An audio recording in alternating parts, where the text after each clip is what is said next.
Hello dear students, I hope you all are very fine in your quarantine vacation.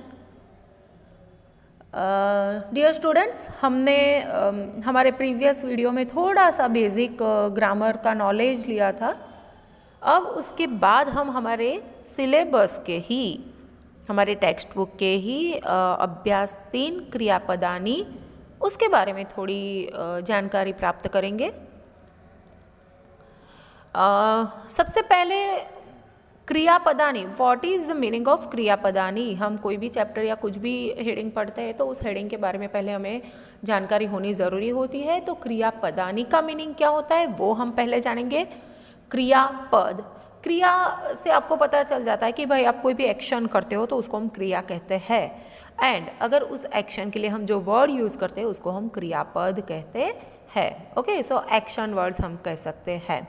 हम जब भी कोई भी कार्य करते हैं, कोई भी क्रिया करते हैं तो जो क्रिया के लिए जो भी वर्ड्स यूज़ करते हैं जिसे हम वर्ब्स भी कहते हैं, है ना, तो वही वर्ब्स यहाँ पर हम पढ़ने वाले हैं अकॉर्डिंग टू ऑल टेंसेस।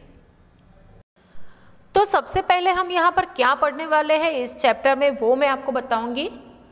अभ्यास 3 क्रियापदानी, इसमें हम 3 टेंसेस जो आप लोग इंग्लिश में present tense, past tense and future tense पढ़ते हो, वही संस्कृत में वर्तमान काल यानी कि लट लकार, भूतकाल ह्यस्तन भूतकाल यानी कि लंग लकार, एंड भविष्य काल यानी कि लृट लकार, इन तीनों काल के आत्मनेय पद और परस्मय पद के रूप आप पढ़ने वाले हो।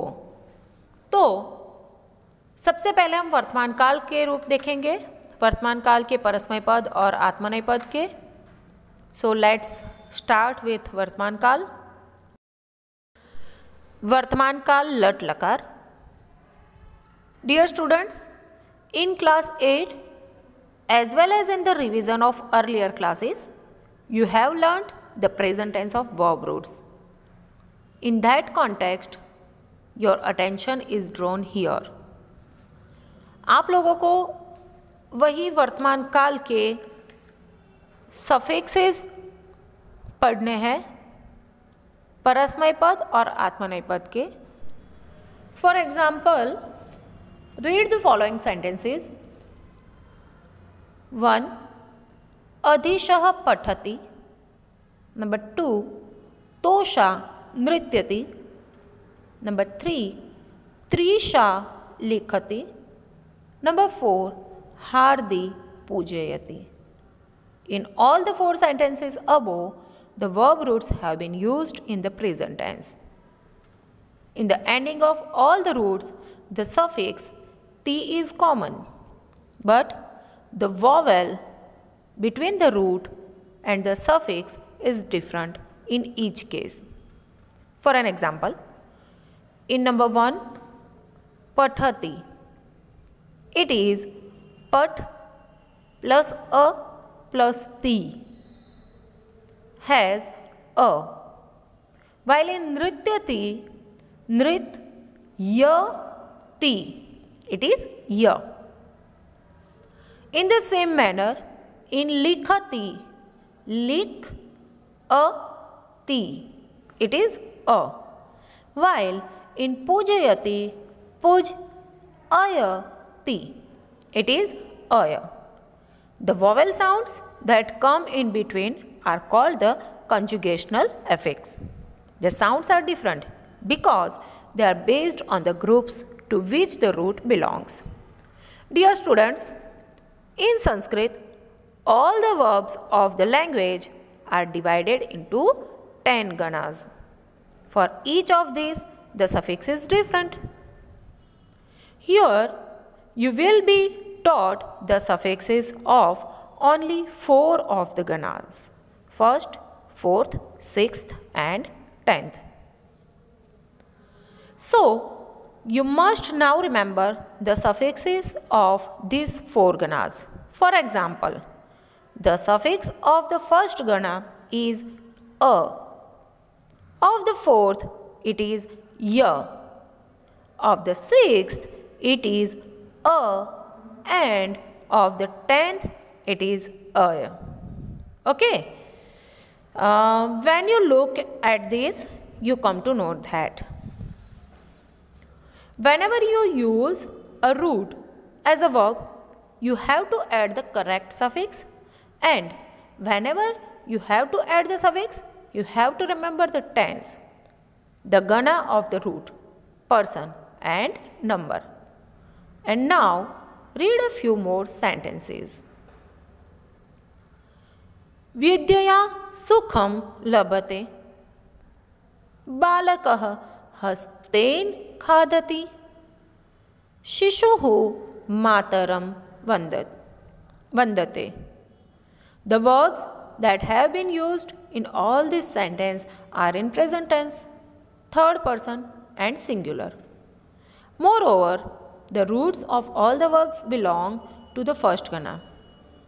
In spite of that, the suffix at the end of sentence 1 and 3 is te, while that at the end of sentence 2 is ti. Remember the difference in the suffix. In this, where the suffix is ti, the root is in Parasmaipada, and the suffix is te, it is in Atmanaipada. Some verbs have the Parasmaipada suffix, while some have the Atmanaipada suffix. Those roots which take the Parasmaipada suffix are called Parasmaipada roots, and those that take the Atmanaipada suffix are called Atmanaipada roots. There are some verbs which can have both the Parasmaipada and the Atmanaipada suffixes. Such roots are called Ubhayapadi roots. Thus, for every verb in present tense, depending on whether the root is Parasmaipada or Atmanaipada, the suffix is attached. The basic suffixes of Parasmaipada and Atmanaipada are as given below. बच्चों यहाँ पर दो tables दिए गए हैं, suffixes of वर्तमान काल परस्मय पद एंड सफिक्स ऑफ वर्तमान काल आत्मनेय पद. यहाँ पर ध्यान से देखिए बच्चों, इस टेबल में दो चीज़ें हैं जो आपको ध्यान में रखनी है, जैसे कि सिंगुलर, ड्यूअल, प्लूरल हमने वचन पढ़े थे आगे, है ना. एक वचन, द्विवचन, बहुवचन. सिंगुलर एक वचन, ड्यूअल द्विवचन, प्लूरल बहुवचन. सेम एज विथ पुरुष, तीन पुरुष हमने पढ़े थे आगे, उत्तम पुरुष, मध्यम पुरुष, अन्य पुरुष. उत्तम पुरुष यानी फर्स्ट पर्सन, मध्यम पुरुष यानी सेकंड पर्सन, अन्य पुरुष यानी थर्ड पर्सन. उसी को ध्यान में रखकर ये सफिक्स हमें यूज करने हैं. ध्यान में रखना, हाँ, इन तीनों को ही ध्यान में रखोगे तभी आप प्रॉपरली सेंटेंस फॉर्मेशन कर पाओगे. तो देखते हैं हम आगे सफिक्स. उत्तम पुरुष सिंगुलर के लिए वर्तमान काल परस्मय पद का मी सफिक्स हम यूज करेंगे. ओके, तो उत्तम पुरुष सिंगुलर मी, उत्तम पुरुष ड्यूअल वह, उत्तम पुरुष प्लूरल मह, मध्यम पुरुष सिंगुलर सी, मध्यम पुरुष ड्यूअल थह, मध्यम पुरुष प्लूरल थ, अन्य पुरुष सिंगुलर ती, अन्य पुरुष ड्यूअल तह, अन्य पुरुष प्लूरल अंति. अब इस टेबल में आपको जो खास याद रखना है वो है मी वह मह, सी थह थ, ती तह अंति. वैसे तो बच्चों आपको कभी भी रट्टा मारना नहीं सिखाया जाता है, कोई भी चीज़ रट्टा मारकर याद नहीं की जा सकती है, बट यहाँ पर इस टेबल को अगर मैं कहूँगी तो शायद गलत भी नहीं होगा, क्योंकि इसको आपको रट्टा ही मारना है, आपको याद रखना है. ओके, कुछ चीज़ें रट्टा मारने से, याद रखने से ही उसकी आप फॉर्मेशन बना सकते हो. तो इस मी वह मह, सी थह थ, ती तह अंति, ऐसे सब सफिक्स और सबको आपको रट्टा मार के यानी कि याद करके एकदम दिमाग में उतार देना है, फिट कर देना है आपको. ओके, आपके ब्रेन कंप्यूटर में इसको बहुत अच्छे से सेव कर देना है. अब नेक्स्ट सफिक्स ऑफ वर्तमान काल आत्मनेपद का सेम एज है, एक वचन, द्विवचन, बहुवचन, उत्तम पुरुष, मध्यम पुरुष, अन्य पुरुष। ओके, उत्तम पुरुष एक वचन ई, उत्तम पुरुष द्विवचन वहे, उत्तम पुरुष बहुवचन महे। मध्यम पुरुष एक वचन से, मध्यम पुरुष द्विवचन इथे, मध्यम पुरुष बहुवचन द्वे। अन्य पुरुष एक वचन ते, अन्य पुरुष द्विवचन इते, अन्य पुरुष बहुवचन अन्ते। ओके, ई वहे महे, से इथे द्वे, ते इते अन्ते। ये थे सफिक्स ऑफ वर्तमान काल आत्मनेय पद। हमने पहले जो पढ़े वो सफिक्स ऑफ वर्तमान काल परस्मय पद के थे। ओके, सो डियर स्टूडेंट्स, इसको आप जैसे पढ़ लोगे, आपको इसको कैसे याद रखना है? In short, for verbs in the present tense there are 3 parts, root plus suffix plus basic suffix. Okay, तो आपको इन तीनों को याद करके क्रियापद बनाने हैं। अब अगर जैसे कुछ रूट वर्ब्स आपको दिए गए हैं और उस रूट वर्ब से आपको बनाने हैं क्रियापद, फॉर्म्स ऑफ वर्तमान काल परस्मय पद के कुछ, जैसे पठ धातु हम ले लेते हैं, है ना। तो पठ धातु को अगर वर्तमान काल परस्मय पद के रूप आपको बनाने हैं तो आप कैसे बनाओगे? मी वह मह, सी थह थ, ती तह अंति को यूज करके पठ धातु। एक बात और यहाँ पर बता देती हूँ, पठ प्लस अ इज इक्वल टू पठ। पठा मी, पठा वह, पठा मह। पठ सी, पठ थह, पठ थ। पठती, पठतः, पठन्ति। समझ में आ गया बच्चों? रूट वर्ब में से आपको परस्मय पद के रूप बनाने हैं इस तरह से। अब सेकंड, हम लब धातु, जो फर्स्ट गणा का लब धातु जो है उसका हम आत्मनेय पद बनाएंगे। जो आत्मनेय पद के रूप आपने देखे थे, ई वहे महे, से इथे द्वे, ते इते अन्ते, उसको जोड़ना है यहाँ पर। लब प्लस ई लभे, लब प्लस वहे लभावहे, लब प्लस महे लभामहे।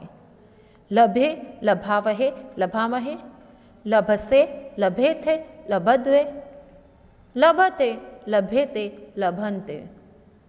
ये दोनों फर्स्ट गणा के थे। ओके, फर्स्ट गणा के पठ एंड लब धातु के हमने परस्मय पद और आत्मनेय पद बनाए। फिर फोर्थ गणा के अगर देखते हैं, नृत्यामी, नृत्यावह, नृत्यामह, नृत्यसी, नृत्यथः, नृत्यथ, नृत्यति, नृत्यतः, नृत्यन्ति।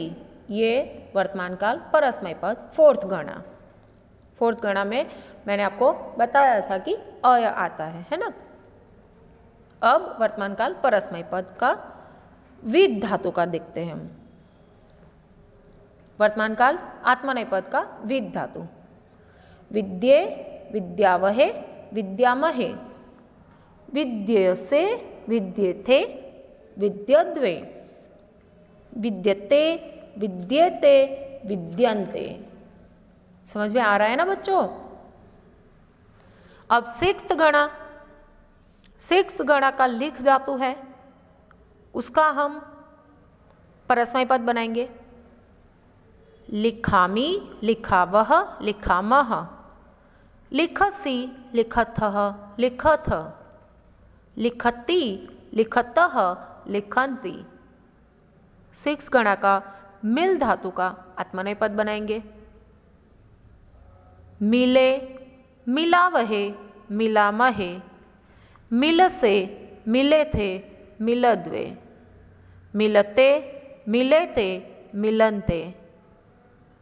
ओके, अब 10th गणा। मैंने आपको पहले भी समझाया था कि हम सिर्फ 4 गणा हमारे सिलेबस में अभी आता है, उसके ही सब रूट वर्ब्स हम देखेंगे। 10th गणा का कथ धातु, उसके हम परस्मय पद बनाएंगे। कथयामी, कथयावह, कथयामह, कथयसि, कथयथः, कथयथ, कथयति, कथयतः, कथयन्ति। अब कथ धातु का आत्मनेय पद बनाएंगे। फॉर्म्स ऑफ वर्तमान काल आत्मनेय पद ऑफ कथ धातु, वो भी 10th गणा का है। कथये, कथयावहे, कथयामहे, कथयसे, कथयथे, कथयद्वे, कथयते, कथयेते, कथयन्ते। तो बच्चों ये थे वर्तमान काल, परस्मय पद और आत्मनेय पद के रूप। In addition to the above forms, if any form has to be identified, one will have to make clear the following 5 points: root, gana, tense, person and number. Okay, आपको ये 5 चीज़ें मेन याद रखनी है। कौन कौन सी? रूट, गणा, tense, person and number. For example, when you wish to identify the verb form पठति, the root is पठ। कौन सा गण है? फर्स्ट गणा, क्योंकि अ है। प्रेजेंट टेंस है, third person and singular are the 5 points which are clarified. Okay, बस आपको एग्जाम में इसी तरह से क्लैरिफाइड करना होगा। ऐसा ही क्वेश्चन आएगा कि भाई इसका रूट वर्ब कौन सा है, ये कौन से टेंस का है, ये कौन सा गण है। ओके, तो इस तरह से आपको भी इसमें टेबल्स को बनाते रहना है और याद करते रहना है। इसके अलावा दूसरे कोई भी ये 4 गणा के रूट आप ले सकते हो, रूट वर्ब्स, और उसके बनाकर आप कोशिश कर सकते हो। तो ये था हमारा वर्तमान काल के आत्मनेय पद और परस्मय पद के रूप।